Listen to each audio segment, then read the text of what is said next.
Hari itu berhala-berhala di dalam Ka'bah pun roboh karena bumi berguncang begitu dahsyatnya. Semuanya hancur seketika dalam hitungan detik saja.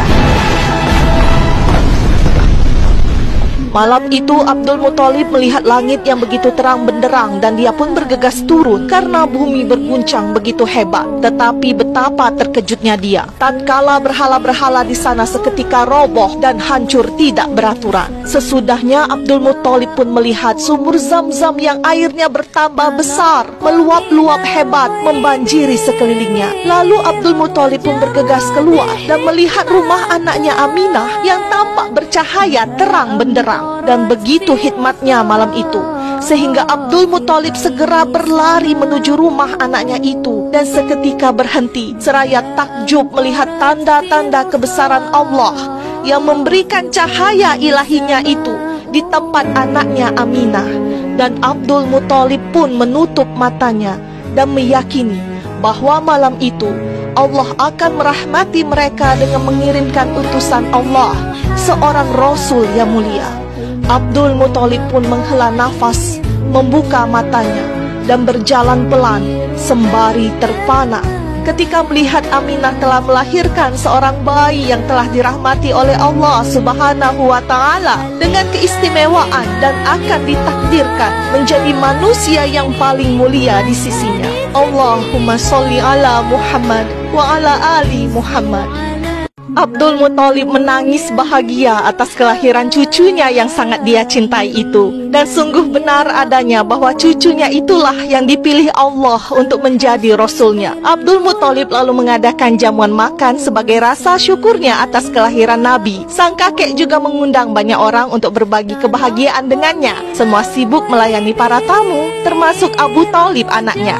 Betapa hari itu adalah hari yang sangat istimewa bagi Abdul Muthalib sebagai kakek. Tetapi di tengah kebahagiaan itu, Aminah tampak memanggil seseorang untuk melihat bayinya yang rupanya sangat lapar karena sang ibunda Aminah saat itu belum memiliki ASI yang bisa diberikan kepada Nabi. Dan tibalah saat untuk memberikan nama pada cucu kesayangan Abdul Muthalib, anak dari Aminah dan Abdullah ini. Di hadapan banyak orang, sang kakek menggendong bayi itu dan menggunakan jari-jari tangannya untuk melindungi wajah sang bayi dari silau sinar matahari. Betapa sayangnya sang kakek pada cucunya ini. Dan Abdul Muthalib lalu membawa cucunya itu ke Ka'bah untuk diberi nama. Dia pun berjalan pelan menuju Ka'bah itu. Rantai pintu Ka'bah itu bergoyang-goyang seolah menyuruh sang kakek untuk masuk ke dalam Ka'bah. Abdul Muthalib yang mencintai dan mengimani ajaran Nabi Ibrahim itu menggendong cucunya menuju Ka'bah ke arah Hajar Aswad untuk bertabaruk dengannya, mengharapkan berkah batu surga itu. Tetapi tiba-tiba rantai pintu Ka'bah itu bergoyang-goyang seolah memberi isyarat pada sang kakek untuk memasuki Ka'bah, yang segeralah ditangkap sinyal itu oleh Abdul Muthalib. Dia pun memasuki Ka'bah itu sementara orang-orang yang menunggu sedari tadi tampak diam ketika melihat Abdul Muthalib masuk ke dalam Ka'bah.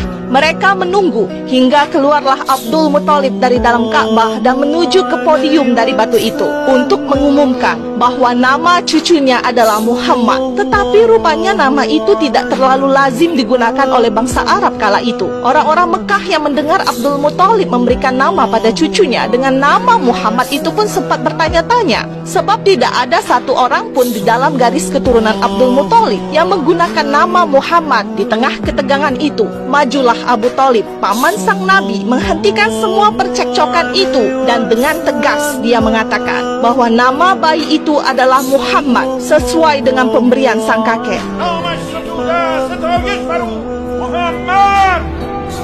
Dan Abdul Muthalib pun di depan Ka'bah memberikan nama Muhammad pada cucunya di depan semua orang sambil menggendong cucunya itu. Maka sejak hari itu bayi yang dirahmati oleh Allah itu bernama Muhammad. Allahumma sholli ala Muhammad wa ala ali Muhammad.